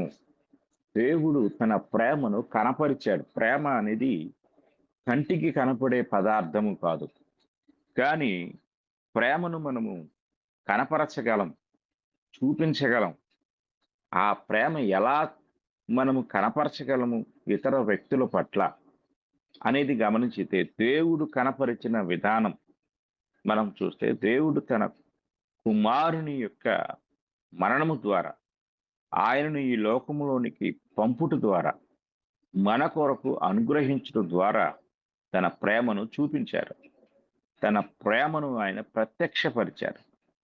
కనుక దేవుడు తన ప్రేమను వరముగా మనకు అనుగ్రహించారు. ఎలా ఆయన ప్రత్యక్షపరిచారంటే, పాపి అయిన మానవుడు అనగా పాపులమైన మనలను తిరిగి బ్రతికించుటకు, జీవింపచేయుటకు తన కుమారుని మన కొరకు అనుగ్రహించుట ద్వారా ఆయన తన ప్రేమను ప్రత్యక్షపరిచారు. యోహాను సువార్త మనము చదువుకున్నట్లయితే 3వ అధ్యాయము 16వ వచనంలో ఈ అద్భుతమైన వివరణ మనకు తెలియజేస్తూ ఉన్నారు. దేవుడు లోకమును ఎంతో ప్రేమించెను, కాగా ఆయన తన అద్వితీయ కుమారునిగా పుట్టిన వాని యందు విశ్వాసముంచు ప్రతి వాడును నశింపక నిత్య జీవము పొందునట్లు ఆయనను అనుగ్రహించెను. ఆయనను ఇచ్చెను. ఆయన దేవుడు ఈ లోకానికి ఇచ్చారు, అనుగ్రహించారు. ఎలా అనుగ్రహించారు అనేది మనం చూస్తే, నశింపక నిత్య జీవం పొందినట్లు ఆయనను మన కొరకు అనుగ్రహించారు. దీని ద్వారా దేవుడు తన ప్రేమను మన పట్ల పరిచినట్లుగా మనము గ్రహించగలం. అలాగే రోమీలకు రాసిన పత్రిక 5వ అధ్యాయము మనము 6వ వచనాన్ని చదువుకున్నట్లయితే, ఏలయనగా మనమింక బలహీనులమై ఉండగా క్రీస్తు యుక్త కాలమున భక్తిహీనుల కొరకు చనిపోయెను. నీతిమంతుని కొరకు సైతము ఒకడు చనిపోవుట అరుదు. మంచివాని కొరకు ఎవడైనా ఒకవేళ చనిపోవ తెగింపవచ్చును. అయితే దేవుడు మన ఎడల తన ప్రేమను వెల్లడిపరుచుచున్నాడు. ఎట్లనగా మనమింకను పాపులమై ఉండగానే క్రీస్తు మన కొరకు చనిపోయెను. ఈ 8వ వచనంలో ఒక తేట అయిన విషయాన్ని తెలియజేస్తూ, ఎట్లనగా మనమింకను పాపులమై ఉండగానే, ఇక్కడ ఒకవేళ పరిశుద్ధుల కొరకు క్రీస్తు చనిపోయినట్లయితే అక్కడ వ్యత్యాసం ఏమీ లేదు. కానీ ఈ గొప్ప వ్యత్యాసం ఏమిటంటే, ఆయన పాపులమై ఉన్న మన కొరకు, పాపులమై ఉండగానే మనము తిరిగి బ్రతికించబడిన తరువాత కాదు, జీవము పొందుట ద్వారా కాదు, కానీ దేవునికి మనము శత్రులమై ఉండగా, బలహీనులమై ఉండగా, భక్తిహీనులమై ఉండగా, పాపులమై ఉండగా దేవుడు మనల్ని ప్రేమించాడు. మంచివారిని ఎవరైనా ప్రేమించవచ్చు. మంచివారిని దేవుడు ప్రేమించుట గొప్ప విశేషంగా లోకం భావించదు. కానీ పాపులను ఆయన ప్రేమించినట్లుగా, పాపుల కొరకు ఆయన ఈ లోకముకు పంపబడినట్లుగా మనం ఇక్కడ స్పష్టంగా గ్రహించగలం. కనుక దేవుడు తన ప్రేమను ప్రత్యక్షపరిచిన విధానంలో మొదటిది తన కుమారుని మన కొరకు, అనగా పాపులైన మానవుల కొరకు అనుగ్రహించుట ద్వారా, ఆయన తన కుమారుని ఇచ్చుట ద్వారా తన ప్రేమను ప్రత్యక్షపరిచిన విధానము ఇక్కడ మనము జాగ్రత్తగా గమనించగలం. అలాగే 2వ విషయాన్ని మనం ఆలోచించినట్లయితే, 1 యోహాను పత్రికలోనే ఇంకొక అద్భుతమైన విషయం మనకు కనపడుతుంది. 1 యోహాను పత్రిక 3వ అధ్యాయము 2వ వచనాన్ని మనం చదువుకున్నట్లయితే, అతడు రాత్రి యందు ఆయన యొద్దకు వచ్చి, క్షమించండి, నేను యోహాను సువార్త చదువుతున్నాను. 1 యోహాను పత్రిక 3వ అధ్యాయము 2వ వచనంలో, ప్రియులారా, ఇప్పుడు మనము దేవుని పిల్లలమై ఉన్నాము. మనమిక ఏమవుదుమో అది ఇంకా ప్రత్యక్షపరచబడలేదు, కానీ ఆయన ప్రత్యక్షమైనప్పుడు ఆయన ఉన్నట్లుగానే ఆయనను చూతుము కనుక ఆయనను పోలియుందుమని ఎరుగుదుము. కనుక ఇక్కడ మనం జాగ్రత్తగా పరిశీలించితే, ఈ యోహాను 1 పత్రికలో ఆయన తెలియజేస్తున్న విషయాన్ని మనం ఆలోచించినప్పుడు, క్రీస్తునందు దేవుడు మనకు అనుగ్రహించిన జీవము గల ప్రత్యక్షత ద్వారా, ఆ జీవమును మనకు అనుగ్రహించుట ద్వారా మనము దేవుని యొక్క పిల్లలముగా గుర్తించబడుట ద్వారా ఆయన తన ప్రేమను ప్రత్యక్షపరిచారు.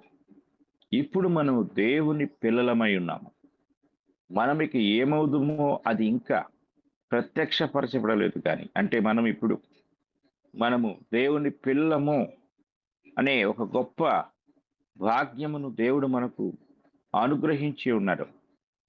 చూడండి, మొదటి వచనం కూడా చూద్దాం.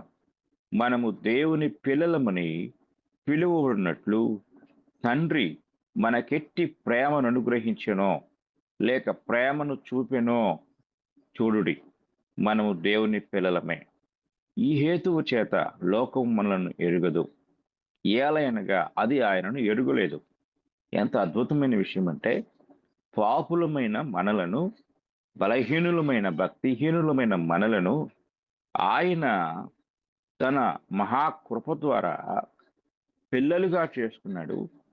అలాగే మనము దేవుని పిల్లలము అని పిలువబడే భాగ్యమును అనుగ్రహించారు. అది ఏ విధముగా అంటే తన ప్రేమ ద్వారా. కనుక ఒక పాపి అయిన మానవుడు, మనం చదువుకున్న రోమపత్రిక 5వ అధ్యాయంలో, మనము బలహీనులముగా, భక్తిహీనులముగా, శత్రువులుగా, దేవుని యొక్క కృపకు వేరైన పాపులముగా మనం ఒకప్పటి జీవితంలో ఉంటే, క్రీస్తునందు ఆయన మనల్ని ప్రేమించి తిరిగి జీవింప చేయుట ద్వారా ఇప్పుడు మనలను ఆయన తన పిల్లలుగా చేసుకున్నాడు.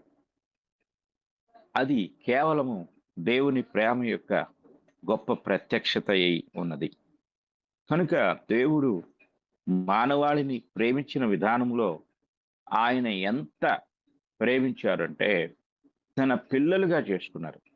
ఈ లోకంలో పాపులుగా ఉన్న ప్రతి ఒక్కరూ కూడా తిరిగి క్రీస్తునందు దేవుని పిల్లలుగా చేయబడుట అనే ప్రత్యక్షత గొప్ప విశేషమైనది. ఇక మనము గమనించినట్లయితే 3వ విషయాన్ని మనము ఆలోచించినప్పుడు, ఆయన మనము దేవుని పిల్లలుగా పిలువబడుట అనేది దేవుడు అనుగ్రహించిన ఒక గొప్ప ప్రత్యేకమైన విశేషంగా మనం చూడగలం. ఇక ఆయన కనపరిచిన ఆ ప్రేమను మనం చూస్తే, తాను ప్రేమించిన వారిని శిక్షించుట యందు కూడా ఆయన తన ప్రేమను కనపరిచారు, ప్రత్యక్షపరిచారు. చూడండి, శిక్షించడం ఏమిటి అనుకుంటాం, కానీ శిక్షించుట ద్వారా లేక దండించుట ద్వారా కూడా ఆయన తన ప్రేమను ప్రత్యక్షపరిచినట్లుగా హెబ్రీయులకు రాసిన పత్రిక 12వ అధ్యాయము 6వ వచనము నుండి మనం చూడగలం. హెబ్రీయులకు రాసిన పత్రిక 12వ అధ్యాయము 6వ వచనాన్ని మనం చూస్తే, ప్రభువు తాను ప్రేమించిన వారిని శిక్షించి తాను స్వీకరించు ప్రతి కుమారుని దండించును అని కుమారులతో సంభాషించినట్లు మీతో సంభాషించు ఆయన హెచ్చరికను మరచితిరి. శిక్షాఫలము పొందుటకై మీరు సహించుచున్నారు. దేవుడు కుమారులనుగా మిమ్మల్ని చూచుచున్నాడు. తండ్రి శిక్షింపని కుమారుడెవడు? కుమారులైన వారందరూ శిక్షలో పాలు పొందుచున్నారు. మీరు పొందని ఎడల దుర్బీజులే గాని కుమారులు కాదు. మరియు శరీర సంబంధులైన తండ్రులు మనకు శిక్షకులయుండిరి, వారి యందు భయభక్తులు కలిగి ఉంటిమి. అట్లయితే ఆత్మలకు తండ్రి అయిన వానికి మరి ఎక్కువగా లోబడి బ్రతకవలను కదా. వారు కొన్ని దినముల మట్టుకు తమకిష్టము వచ్చినట్టు మనల్ని శిక్షించిరి గాని, మనము తన పరిశుద్ధతలో పాలు పొందవలనని మన మేలు కొరకే ఆయన శిక్షించుచున్నాడు. మరియు ప్రస్తుతమందు సమస్త శిక్షయు దుఃఖకరముగా కనబడినే కాని సంతోషకరముగా కనబడుటలేదు. అయినను దాని యందు అభ్యాసము కలిగిన వారికి అది నీతియను సమాధానకరమైన ఫలమిచ్చును. ఇది మనం జాగ్రత్తగా గమనించినట్లయితే పౌలు గారు ఈ సత్యాన్ని మనకు తెలియజేస్తూ ఉన్నారు. యోహాను తన పత్రికలో ఆయన అనగా దేవుడు కనపరిచిన ఆయన ప్రేమ ద్వారా మనల్ని తన పిల్లలుగా చేసుకున్నారు, అనగా తన కుమారులుగా చేసుకున్నారు. ఇప్పుడు పిల్లలుగా చేసుకున్న వారి పట్ల ఆయన తన ప్రేమను ప్రత్యక్షపరిచిన విధానం గమనించితే, శిక్షించుట ద్వారా, దండించుట ద్వారా మనము ఆయన ప్రేమను చూడగలం.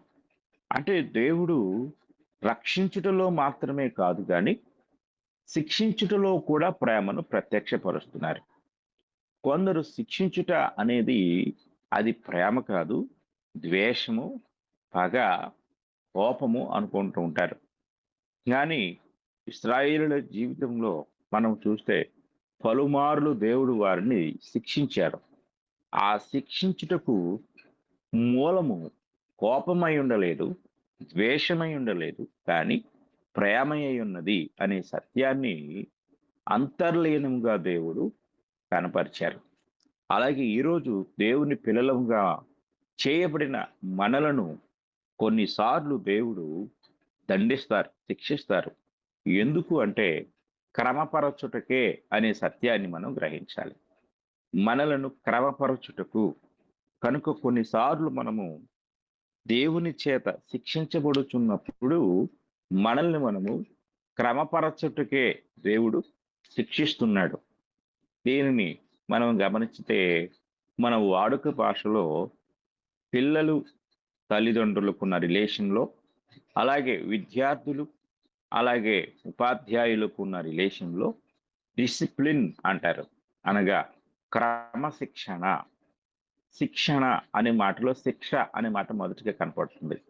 ఈ శిక్షణ అనేది దేనికంటే క్రమపరచటం. శిక్షణలో కొన్ని పద్ధతులు ఉన్నాయి. అందులో సావధానముగా క్రమపరచుట, అలాగే దండనతో క్రమపరచుట. అంటే సావధానమైన విధానంలో క్రమపరచ ప్రయత్నించినప్పుడు, లోబడనప్పుడు దండన ద్వారా క్రమపరిచే విధానాన్ని అమలు చేస్తారు. అందులో ఉపాధ్యాయునికి విద్యార్థి మీద కోపము, ద్వేషము, పగ ఉండదు. అలాగే కన్న తల్లిదండ్రులకు పిల్లల పట్ల కోపము, ద్వేషము, పగ ఉండదు. దానికి మూలం ఏమిటంటే ప్రేమ. ప్రేమ అనేది క్రమపరుస్తుంది. క్రమపరిచే క్రమములో ఇక్కడ మనము శిక్షించబడవలసిన అవసరత ఉంది. అందుకే ఇక్కడ 8వ వచనంలో అంటున్నాడు, కుమారులైన వారందరూ శిక్షలో పాలు పొందుచున్నారు. జాగ్రత్తగా గమనించాలి. కుమారులైన మనం కుమారులమైతే ఆయన తన ప్రేమను ప్రత్యక్షపరిచిన విధానంలో ఒకటి శిక్షించుట ద్వారా అనే సంగతి మనం గమనించాలి. అందుకే 6వ వచనంలో ప్రభువు తాను ప్రేమించువానిని అన్నాడు. ఎవరిని ఆయన శిక్షిస్తాడు? ఎవరిని క్రమపరుస్తాడు? ఎవరిని దండిస్తారు అంటే ప్రేమించువారిని. అంటే దండనకు మూలము ప్రేమ. కనుక ఆయన తాను ప్రేమించిన వారిని శిక్షించుట యందు తన ప్రేమను ప్రత్యక్షపరిచినట్లుగా దేవుని వాక్యం ఇక్కడ మనం గ్రహించాలి. మనం 3 విషయాలు ప్రేమ యొక్క ప్రత్యక్షతలు చూసాం.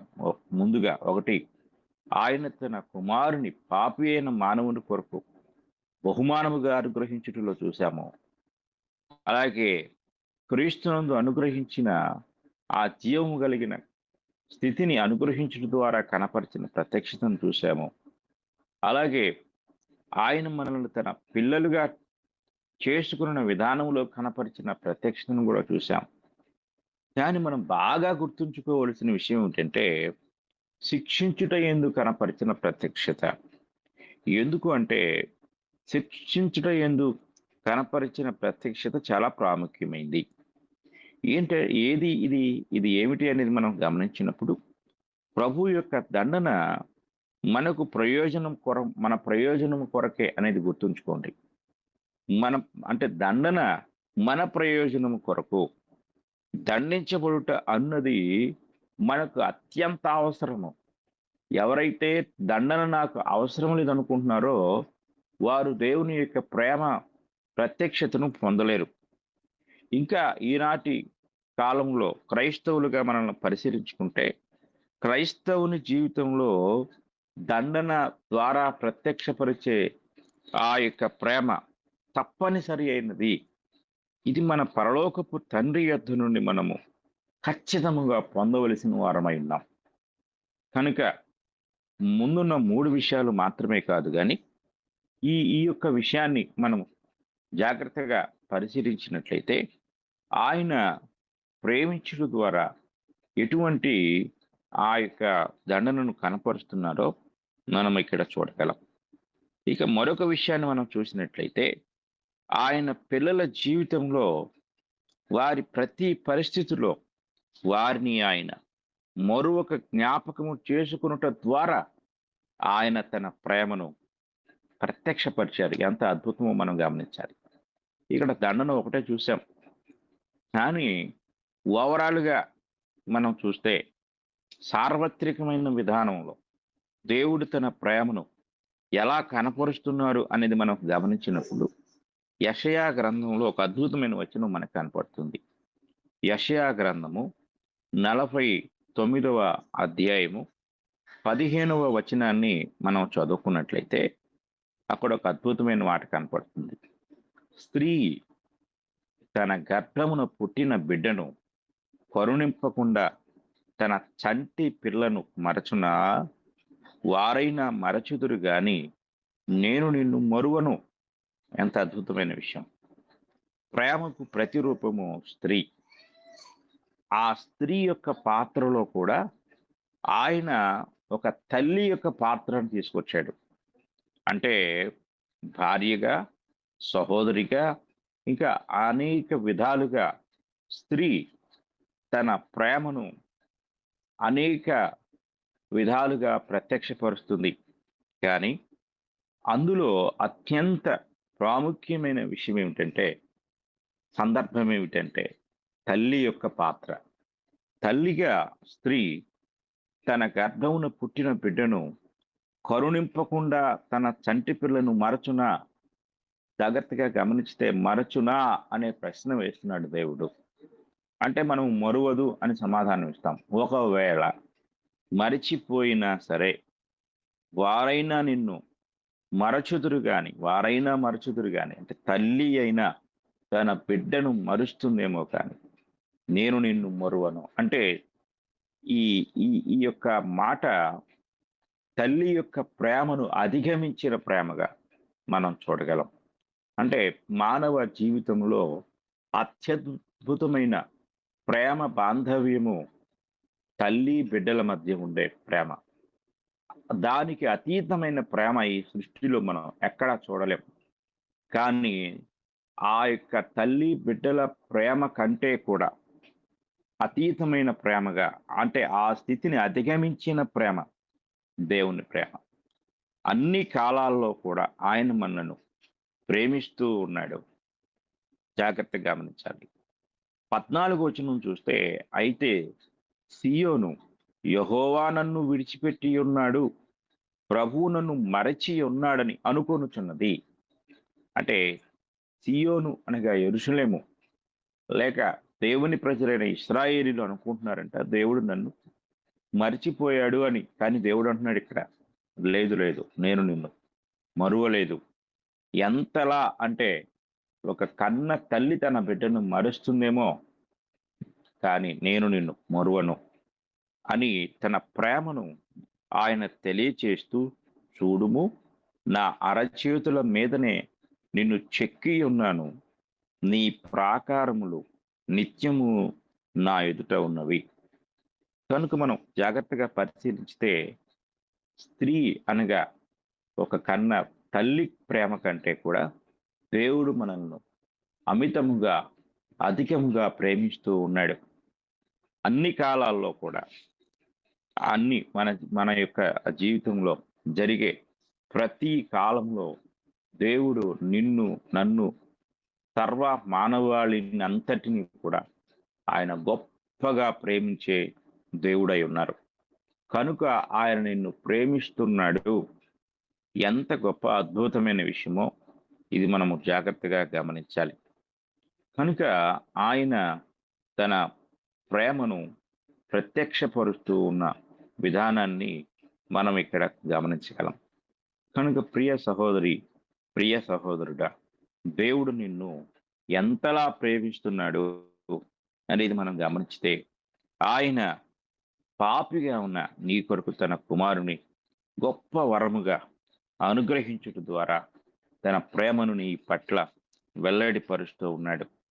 ఆయన ద్వారా ఉచితముగా అనుగ్రహించిన జీవమును అనుగ్రహించుట ద్వారా తన ప్రేమను ప్రత్యక్షపరుస్తున్నాడు. అలాగే ఆయన తన కుమారులనుగా మనలను చేసుకున్నట ద్వారా తన ప్రేమను ప్రత్యక్షపరిచారు. అలాగే కుమారులుగా చేసుకున్న మనము తప్పిపోయినప్పుడు లేక క్రమాన్ని వీడిపోయినప్పుడు క్రమపరచుటకు తిరిగి శిక్షించుట ద్వారా తన ప్రేమను ప్రత్యక్షపరుస్తూ ఉన్నాడు. అంత మాత్రమే కాదు, సార్వత్రికముగా అన్ని కాలాల్లో, అన్ని సమయాల్లో, అన్ని పరిస్థితుల్లో కూడా దేవుడు నిన్ను ప్రేమిస్తున్నాడు, విడువక ప్రేమిస్తున్నాడు. నువ్వు ఏ స్థితిలో ఉన్నా కూడా ఆయన ప్రేమ నిన్ను వెంటాడుతుంది. ఆయన తన ప్రేమ ద్వారా నిన్ను వెంబడిస్తూ ఉన్నాడు. కనుకనే నీవు సజీవంగా ఉన్నావు. కనుక ఈ భయంకరమైన దినాల్లో దేవుని ప్రేమ నిన్ను కాపాడుతుంది అనే సత్యాన్ని గమనించి నీవింకా దేవుని ఎరగకపోతే, దేవునికి లోబడకపోతే, రక్షించబడకపోతే దయచేసి ఇప్పటికైనా ఆ మహాదేవుని యొక్క ప్రేమను గుర్తించి మారు మనసు పొంది రక్షణ పొంది ప్రభు అయిన యేసుక్రీస్తును నీ సొంత రక్షకునిగా అంగీకరించి ఆ ప్రేమ ద్వారా దేవుడు అనుగ్రహించిన ప్రతి వాగ్దానమును పొందవలసిందిగా నేను తెలియజేస్తూ ఈ మాటలు ముగిస్తూ ఉన్నాను. ఇంతవరకు ఈ మాటలు విన్న మీ అందరికీ నా హృదయపూర్వక వందనములు తెలియజేయచూ ఉన్నాను. వందనాలు సార్. ప్రార్థన చేయండి అండి, మీరే ముగింపు ప్రార్థన. మహోన్నతుడు అయిన మా ప్రియ పరలోకపు తండ్రి, మీ ఘనమైన నామం బట్టి మీకు స్తోత్రములు. సర్వాంతర్యామి, సర్వజ్ఞాని, సర్వజ్ఞుడ, మార్పు లేనివాడ, మిమ్మల్ని స్తుతిస్తున్నాము. ఇంత గొప్ప దేవునిగా మా ఊహకు అందనంత జ్ఞానమును ఈ వాక్యం ద్వారా ప్రత్యక్షపరుస్తున్న విధానమును బట్టి పాపులమైన, బలహీనులమైన, భక్తిహీనులమైన మమ్మును తండ్రి శాశ్వతమైన ప్రేమతో, ఈ లోకంలో ఎవ్వరూ చూపించలేనంత గొప్ప ప్రేమతో వీరు మమ్మల్ని ప్రేమించారు, ప్రేమిస్తూ ఉన్నారు. అందుకు మేము తగిన వారము కాకపోయినప్పటికీ మా తండ్రి మీరు చూపిన కృప అపారమైనది. అట్టి కృపను, ప్రేమను బట్టి మీకు స్తోత్రములు చెల్లిస్తున్నాం. మీ ప్రేమ వాక్కులు వినుటకు ఈ ఉదయకాల సమయంలో ఈ గ్రూపులో ఎదురు చూసిన ప్రతి ఒక్కరిని మీరు దీవించి ఆశీర్వదించండి మా తండ్రి. ఆ విధంగానే తండ్రి మరి సహోదరుడు యవనస్తుడు అనిల్ గారు కూడా ఎంతో తండ్రి మరి జ్ఞానయుక్తముగా, నైపుణ్యముగా ఆది కాండంలో ఉన్న సంగతులను వివరించే జ్ఞానం మీ దాసునికి మీరు ఇచ్చినందుకు మీకు స్తోత్రములు తండ్రి. యవనస్తులారా మీరు బలవంతులు అని చెప్పాడు. కనుక ఈ గ్రూపులో ఉన్న ప్రతి యవనస్తుని మీరు బలపరచండి. సహోదరుని వలె తండ్రి వాక్య జ్ఞానమును అనుగ్రహించమని, ఆ సహోదరుని పరిచర్యను, ఆ కుటుంబాన్ని దీవించమని వేడుకుంటున్నాం. ఆ విధముగానే ఇంకా ఈ గ్రూపులో ఎందరైతే ఉన్నారో వారందరినీ మీరు దీవించి ఆశీర్వదించండి. వారి బలహీనతల నుండి విడిపించండి. మా సహోదరుల్లోనూ, వారి సంఘముల్లోనూ, కుటుంబముల్లోనూ ఎవరైతే రోగగ్రస్తులుగా కానీ, బలహీనులుగా కానీ ఉన్నారో వారిని స్వస్థపరచండి, బలపరచండి. అలాగనే ఇంకా ఎవరైతే ఈరోజు జాయిన్ అవ్వలేకపోయారో వారికి రేపటి దినమును అనుగ్రహించి వారు కూడా జాయిన్ అవుటకు కావలసిన కృపాక్షేమములు దయచేయండి. ఆ విధంగానే తండ్రి ఆన్లైన్ బైబిల్ ఇన్స్టిట్యూట్ ద్వారా విస్తారమైన పరిచర్యను మీరు అనుగ్రహించి ఆశీర్వదించండి. దాని కొరకైన ప్రతి విధమైన ఏర్పాట్లు మీరు దయచేయమని వేడుకుంటున్నాం. అలాగుననే మా తండ్రి మీ యొక్క మహాకృపను ప్రతి ఒక్కరి పట్ల కనపరిచిన తండ్రి విధానమును బట్టి మేము స్తుతిస్తూ తండ్రి ఇంకా అనేకులు కూడా ఈ గ్రూపులో జాయిన్ అయ్యి అనేక సత్యాలను తెలుసుకునే భాగ్యమును తండ్రి అనుగ్రహించమని, ఈ కార్యమంతటినీ కూడా నిర్వహిస్తున్న మీ దాసులు రవి గారిని ఇంకా మంచి జ్ఞానంతో నింపి, తెలివితోనూ నింపి తండ్రి అనేకులను తండ్రి సత్యంలోనికి నడిపించే విధముగా మీ పాత్రగా వాడబడే కృప ఈ దాసునికి తన కుటుంబమునకు కుటుంబంలో ఉన్న ప్రతి ఒక్కరికి అనుగ్రహించమని వేడుకుంటూ ఈ ప్రార్థన మా ప్రభు అయిన యేసుక్రీస్తు వారి యొక్క పరిశుద్ధ నామములో అడిగి వేడుకుంటున్నాము తండ్రి. ఆమేన్. అందరికీ వందనములు.